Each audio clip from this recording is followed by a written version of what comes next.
જય ગૌ માતા।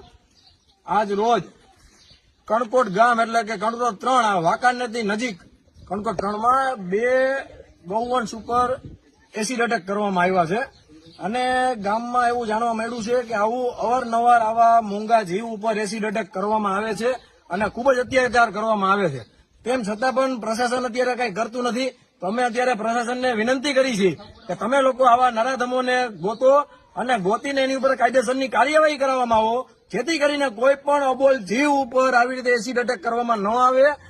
અને આ તો ઠીક છે, કોઈ પણ માણસ ઉપર અત્યારે એસિડ એટેક કરવામાં આવે તો એ કેમ ડાયરેક્ટ અત્યારે મળી જાય છે। આ ગૌવંશ ઉપર એટેક કરવામાં આવે છે, એસિડ એટેક કરવામાં આવે છે તો એ હજી મળતા નથી।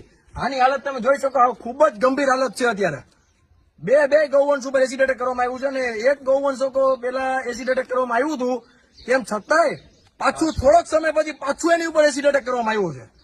રાજકોટ જિલ્લા ટીમ, વાંકાનેરની ટીમ, ગૌરક્ષાની ટીમ સાથે મળીને અત્યારે બે ગૌવંશને રેસ્ક્યુ કરાવેલા છે અને રાજકોટ કરુણા એનિમલ હેલ્પલાઇન સદભાવના ખાતે અત્યારે સારવાર માટે મૂકવા જાય છે। જય ગૌ માતા।